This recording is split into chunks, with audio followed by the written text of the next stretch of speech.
Morning everyone. I say morning because I'm making this video in the morning, but you lot are a bunch of teenagers who don't get out of bed in the morning, aren't you? So good afternoon everyone. Let me correct myself. I haven't made a chemistry video for quite some time, largely because I set you 4 weeks worth of revision work and I just didn't really feel that there were any further concepts that I needed to explain in order for you to be able to complete that. Hopefully you've all been getting on with that, finding all the past paper practice to be very useful. Hopefully that's really improved your exam technique, looking at exactly the wording that examiners want to questions, the structure they want to calculations, etc. And hopefully you're up to date with it. If you're not fully up to date with it, then don't worry. As long as you have completed all of that by June the 1st, plus the work I'm going to set you this week, and that's basically another 2 weeks from now. If you, as long as you've completed it all by then that will be fine. Now, talking of June the 1st, you've no doubt heard the rumours that college may be able to reopen on June the 1st and that Year 12 students, i.e. you, may be able to return. We're still awaiting definite confirmation of the fact that you definitely will be able to return. And even if you are, it's really yet to be fully worked out in what format you'll be able to return. We're not actually expecting that the whole of Year 12 all come back at once on a normal timetable. There will be some sort of restricted programme at best, and we certainly don't know the details at the moment. Hopefully that will become clearer over the course of next week. Anyway, my job here on this video is just to set you some work to cover the next week, which would have been the sort of the last week before half term. Now, if we do get a bit of further clarity on when or if college can reopen, and I understand that some of you may have some questions about that or about any of the work that I've been setting. I am aware that it might be a good idea to have a Zoom meeting with you all, and I will try to set that up, but I just want to wait at least for a few days to get some further clarity on the position regarding reopening before I do that, so watch this space for that. Anyway, today's video is going to cover the opening part of topic 5.1. Topic 5.1, well, let's just put that in a bit of context to begin with. Let's just very briefly remind you of the structure of the chemistry course. This is a handout you had right at the start of the course back in September of last year. 6 modules. You have, of course, covered modules 2 to 4 in the first year. Module 1 is basically just all the practicals, which we've basically covered half of. And so in terms of theory work for this year, we've got to cover modules 5 and 6. Now, module 5 is an inorganic module. The plan is to cover that up until Christmas. Module 6 is an organic module, and we'll cover that from January of next year onwards. Module 5 itself consists of 5 topics, and in this little end of year period between now and the end of June, what we attempt to cover is just the first topic in that module, topic 5.1. I've emailed you all a copy of this checklist with the usual learning aims. You'll see that topic 5.1 is called Reaction Rates and Equilibrium Quantitative, therefore follows on from what you learned in topic 3.5, which was called Reaction Rates and Equilibrium Qualitative. fact that this one is quantitative basically means involves a lot of numbers, i.e. mathematical work, and this is, I'll state right from the beginning, a heavily mathematical topic.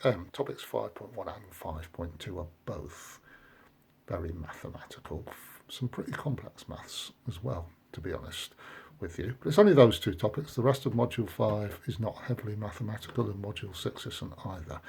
But this topic is, and that will suit some of you down to the ground. Others of you will be cringing in horror at the prospect, of course. But got to get on with it anyway, so let's go. Okay, on the email I sent, there was an attachment called rates tables. Hopefully you've already opened that, and the first table shows this. This is a reaction involving 3 reactants, an unusual reaction. Most reactions only involve 2, some even just 1 reactant, but this has 3 chemicals reacting together to make the products. Now those 3 chemicals are A, B and C. Now a series of 6 different experiments were carried out, changing the initial concentration of either A, B or C each time, and the initial rate of reaction was measured each time. What I'd like you to do now is pause this video, stop and consider the relationship between the concentration of A and the rate of reaction. Similarly for B and C. When I say consider the relationship, what I really want you to think is, when the concentration of A is doubled, what happens to the rate? Similarly for B and C. Okay, pause it. When you think you've worked out an answer, come back. Okay, those of you who are on the ball, which is of course all of you, will hopefully have worked out that for A it's fairly simple. Double the concentration of A, the rate also doubles. Just double checking there's a proper relationship. If you then triple the concentration of A, as you have from experiments 1 to 3, the rate also triples. In other words, the rate of reaction is proportional to the concentration of A. Now, when it comes to reactant B, we really want to compare experiment 1 with experiment 4. In those 2 experiments, A and C's concentration have remained constant, B's has doubled. What's happened to the rate? It's gone up by times 4. B's conc has doubled, the rate's gone up by times 4. That seems a little strange. If we want to investigate the full nature of the relationship, let's also look at experiment 5 compared to 1. This time the concentration of B has tripled. The rate has gone up by times 9. So what's the relationship there? If you haven't worked it out, now I've taken you that far, again, pause the video for a few seconds, see if you can fully clarify the relationship between the concentration of B and the rate. They're clearly not proportional to each other this time, but what I want you thinking is, when the concentration of B is increased by a certain factor, then the rate increases by, can you complete that? Right, the answer is that when the concentration of B is increased by a certain factor, the rate increases by that factor squared. In other words, conc goes up by times 2, rate goes up by times 4, conc goes up by times 3, rate by times 9. Lastly, looking at reactant C, this time we'll just look at reactions, experiments 5 and 6. Conc C is doubled, the rate is unaffected. So the rate is unaffected by changes to the concentration of C. Okay, so we use this knowledge to deduce what's called the order of reaction with respect to each reactant, and this is really the first learning aim I want you to understand. Quick recap, the rate is proportional to the concentration of A, and we therefore say that the reaction is first order with respect to A. The rate is proportional to the concentration of B squared, if you like, or what whenever we increase the concentration of B by a certain factor, the rate increases by that factor squared, and therefore we say the reaction is second order with respect to B. The rate is unaffected by the concentration of C, and we therefore say the reaction is zero order with respect to C. Sometimes helps to see that in writing, so let's just put it like this, because this is the type of explanation that examiners would want. You know, you could be set an exam question given a data table like that and asked to deduce the order of reaction with respect to each reactant and justify your answers. Here is a good justification. First order with respect to A, second order with respect to B, zero order with respect to C. Okay. Right, now the next thing that you'd be asked to do is write a rate equation for that reaction. Whenever you write a rate equation, first thing you do is write rate equals K, lowercase k. K is what's known as the rate constant. You then put the reactants in square brackets. In this case, we're just given letters for the reactants, A, B, and C. If you're given a real equation with real formulae, by the way, you must write those actual formulae in there. You can't just write A, B, and C. You know, you would have to write things like NO2, Cl2, F2, NH3, whatever you're given as formulae. You can't write A, B, and C if you're given real equations. But in this case, our equation we were given only had sort of letters, so we can use them. Now, the rate equation is not complete, however. Sorry about that, focus was playing up a bit on my phone. Anyway, that rate equation is not complete. As I said, we need to insert into it the orders. As I've now put those orders in. The reaction is first order with respect to A. We write the orders as powers, as you can see here and here. But actually we don't bother writing a 1. If it's the power 1, we just don't put a number. But it's second order with respect to B, so it gets a little 2 in superscript, zero order with respect to C. So that's how to write a rate equation, having already deduced orders of reaction.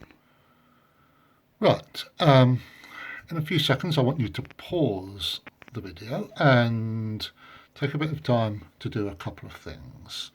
Firstly, I would like you to make some notes on what you have just learned.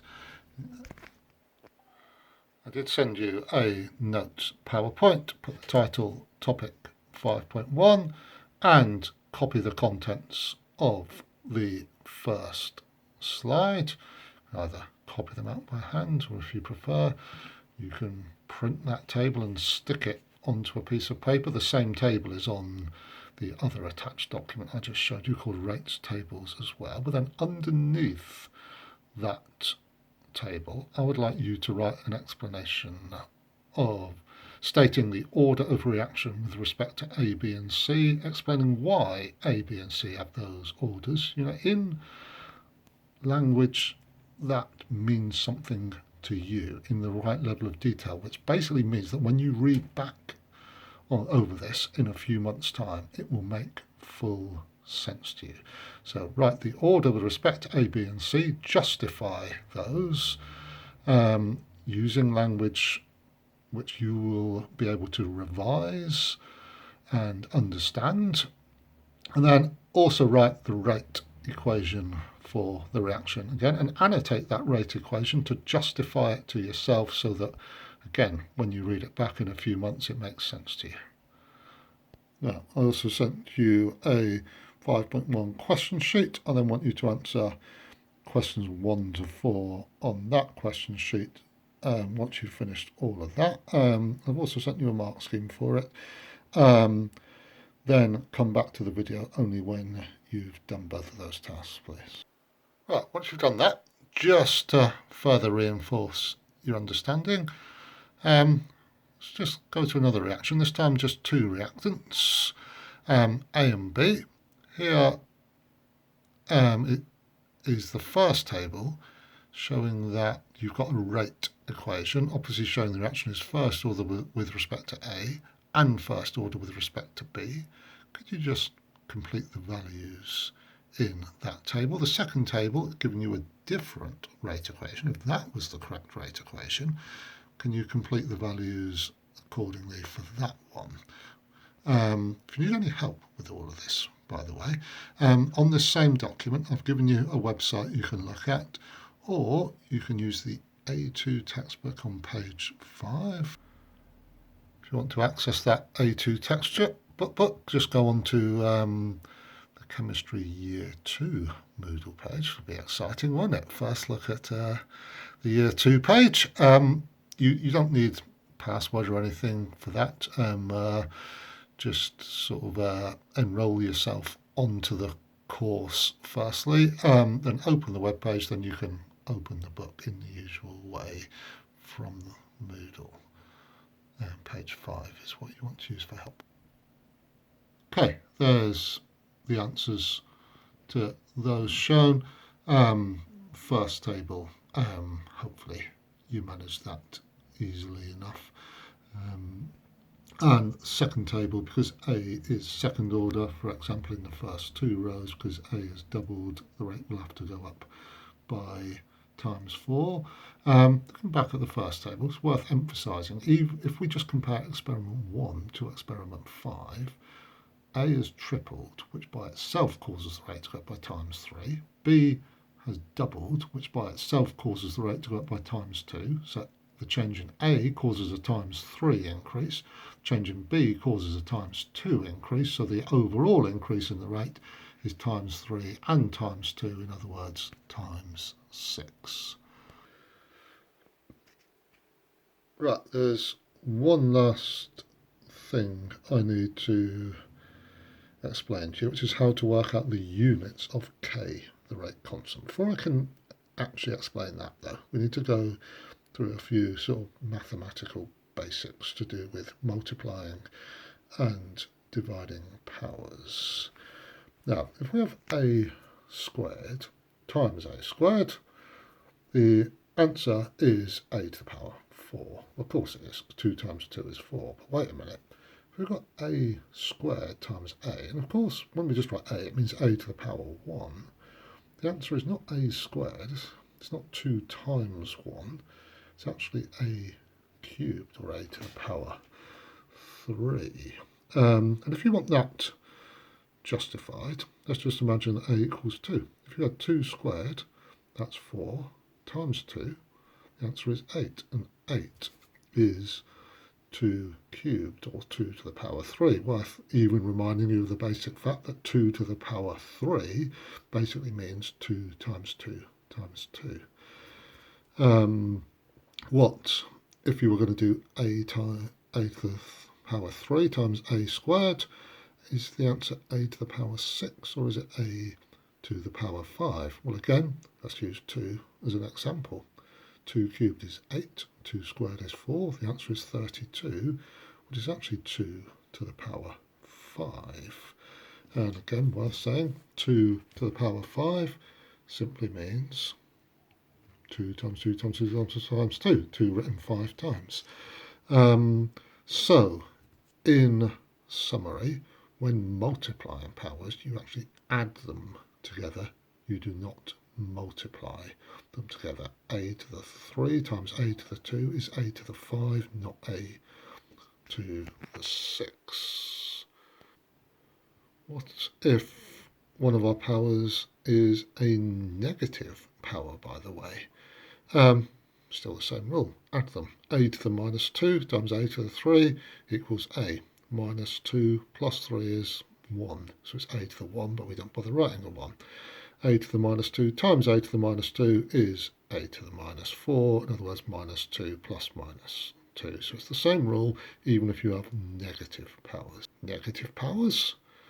What on earth is a negative power? Shout out some of you non-mathematicians. Well, A to the minus 2 is basically 1 over a squared, and a to the minus 3 is 1 over a cubed. Actually, I forgot to put the minus in. It's better, can't have mistakes on my videos. Again, using that example, if a equal 2, 2 to the power minus 2 is 1 over 2 squared, in other words 1 over 4 or 0.25. Try that on your calculator if you want to confirm it.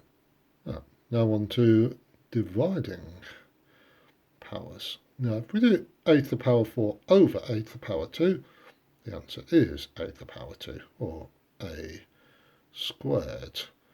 Is that because 4 divided by 2 equals 2? Or is it because 4 minus 2 equals 2? Well, let's look at the second example. A to the power 4 over a to the power 1. The answer is a cubed, or a to the power 3. It's not a to the power 4. So we haven't done 4 divided by 1, we've done 4 minus 1. Again, put that in the context of a real example. 2 to the power 4 over 2, imagining that a equals 2. That's the same as 16 over 2, which is 8, which is 2 cubed, just to justify that. So, when dividing powers, subtract them, is the conclusion. Just as we did above with multiplying powers. What if some of the powers are negative? Well, it's still the same rule. You still subtract them. A to the minus 4 over a to the minus 2 is basically a to the minus 4 minus 2. And if you've got two negatives such as that, minus 2 is basically the same as saying minus 4 plus 2. So the overall answer is a to the minus 2, because minus 4 minus 2 is minus 2. If you had it this way round, a to the minus 2 divided by a to the minus 4, the answer is minus 2 minus 4, in other words minus 2 plus 4, the answer is a squared. So you're still just subtracting them even if powers are negative, but you've got to remember minus a minus equals a plus. Okay, pause the video quickly again and just answer question 5 on the question sheet, so that will only take you a minute or two anyway, and then come back to me. Right, we're now coming on to how to calculate the units for the rate constant. Let's take a very simple reaction where there's only one reactant, A. The rate equation is therefore rate equals K. A is first order with respect to A as well. Now, if we were to monitor that reaction in order to work out the rate, we'd have to carry out an experiment, and we'd have to know what the initial concentration of A was. Let's say it's 1 molar to begin with, and then we've got to have a way of which we can monitor the concentration of A to see how it drops over time. Obviously it's a reactant, its concentration will drop, but let's say we had a way of doing that, and after 10 seconds concentration of A is now 0.8. It's therefore dropped by 0.2 in 10 seconds. We would measure the rate of reaction by the drop in concentration of the reactant, which was 0.2 moles per decimeter cubed in 10 seconds. So the rate is 0.2 over 10, 0.02 moles per decimeter cubed per second, usually written like that, per second, rewritten as s to the minus 1.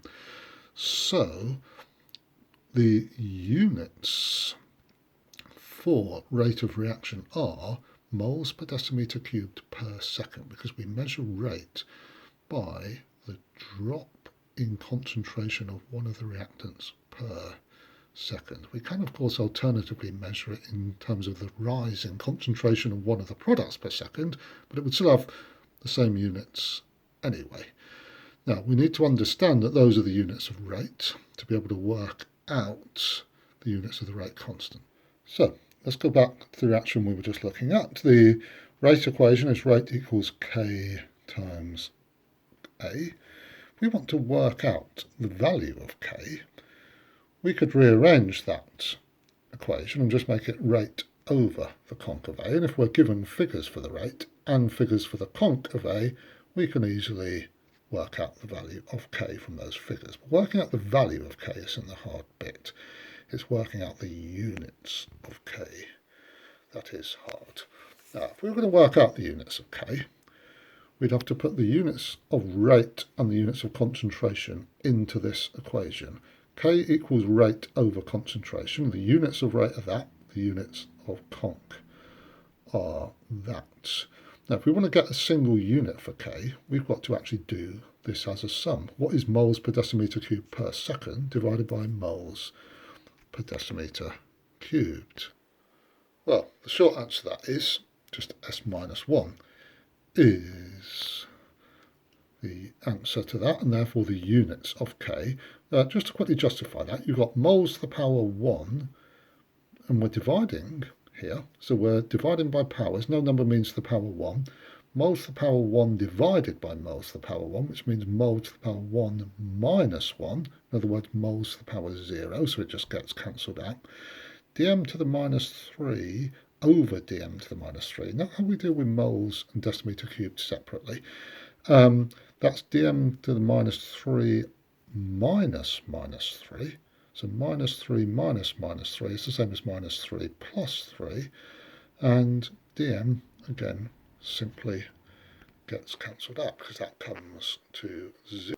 Might help just to summarise that in writing is shown there. Mole over mole is mole to the power 1 over mole to the power 1. So the answer is therefore 1 minus 1 is 0.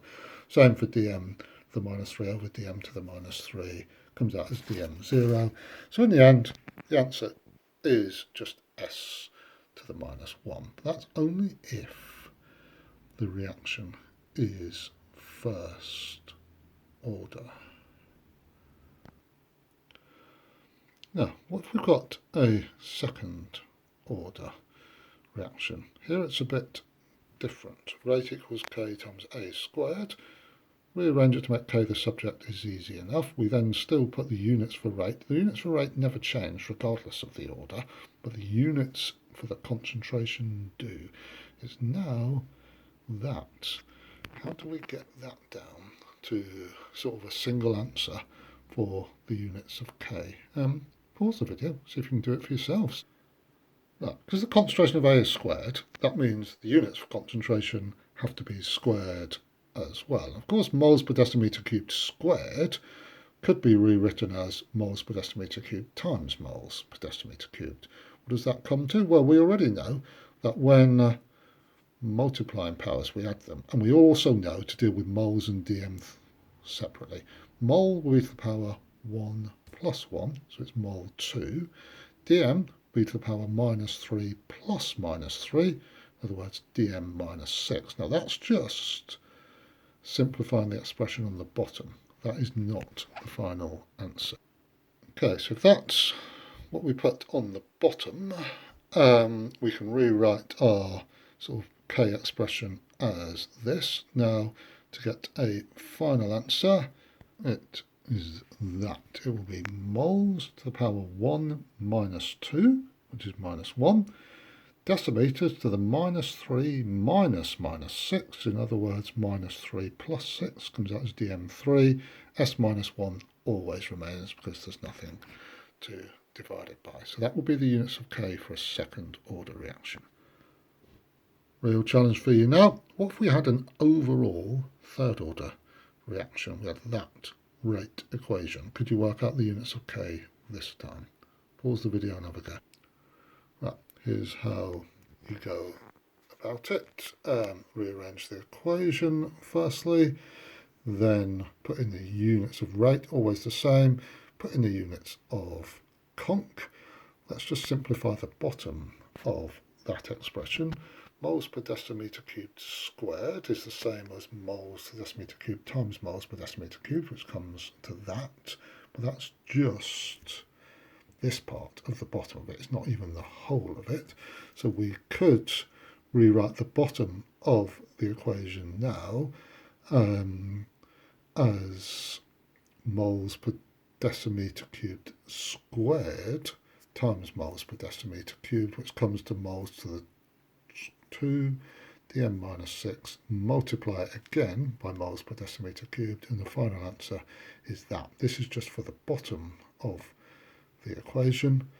Then, to get the final answer for the units of K, it is that moles to the 1 minus 3 is minus 2, dm minus 3 minus 9 comes to plus 6, s minus 1 always remains.